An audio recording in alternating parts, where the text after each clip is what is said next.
Welcome to the RRV Countdown to Kickoff. We've got a bunch of games to look forward to here. I'm Brent Wilburn, sports editor of the Paris News. This is Adam Wadsworth, sports reporter. And we're into week 8 now, in which looks to be like another good week of high school football. And I guess we'll start off talking about the Northmore Panthers. They make the trip to Mount Vernon this week. I mean, just kind of break that down a little bit after last week's emotional win over Paris. Just kind of talk about what they've got to do to maintain what they've got going and roll it into Mount Vernon. Well, the big thing going into this week is that they don't have that hangover from last week. That they don't come off and they can get back to practice this week and start going right again. And for them, this is a huge game because if they win this one, they're 3-0 in district, which puts them in great position to end up with the playoff spot at the end of the year, and also could set up that undefeated matchup with Liberty Island at the end of the season, which would be big for them.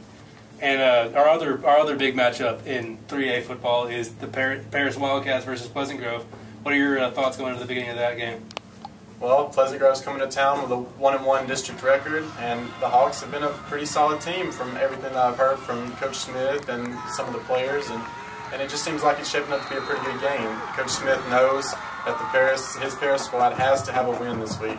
They were coming off a 4-game losing streak, and he's just eager, and the players are eager to get a win and get going in district, and that way they can kind of start sprucing up for their hopeful playoff berth, and that's what they're aiming for still, even though they started 0-2. So, I mean, if they just keep on doing what they're doing, limit turnovers, limit penalties, and they've got as good a chance as any as coming out with a win Friday night. And moving on from 3A, we're going on into 2A, and we've got a big matchup in District 7 2A with Prairieland and Hooks. What are your thoughts going into the beginning of that? Yeah, Prairieland travels to Hooks to take on the Hornets, and it's going to be another good district game here because, I mean, the Patriots desperately need a win over Hooks to kind of solidify themselves as one of those playoff teams.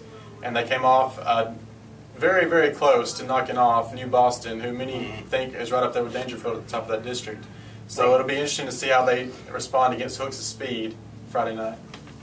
And then continuing in 2A football, we've got the big Division 2 group with Chisholm, Rivercrest, and Cooper.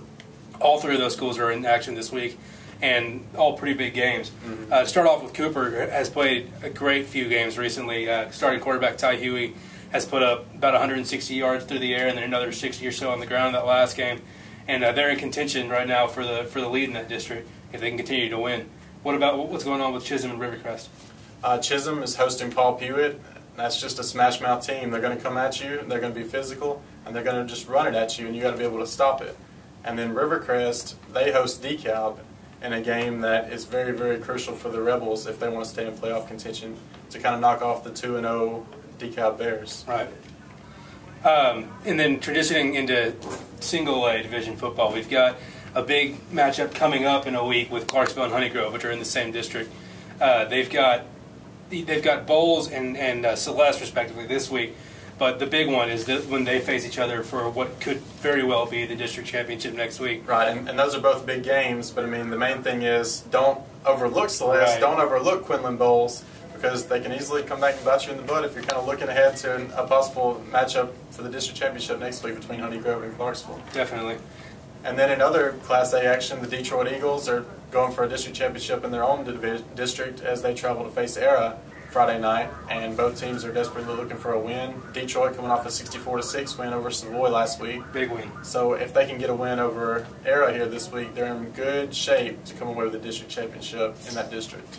And moving on to Oklahoma, we've got Hugo, who hasn't had the greatest start to the year.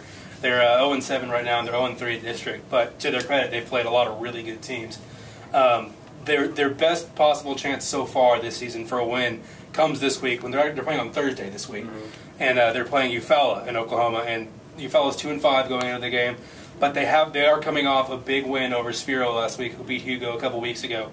So hopefully the Buffaloes, under first-year head coach Courtney Lattimore, can get their first win of the season and take some of that pressure off of them. And that's about all the time we've got for this week's edition of Countdown to Kickoff. We hope you'll follow us on Twitter at TPN_sports. There we go. We got that one down. And make sure to go out and pick your copy up of Sunday Sports Extra, where you'll find all of your coverage from this week's games. And if you've got any ideas for names for our show, because we're not very good at that, please feel free to send them in to us at sports@theparisnews.com.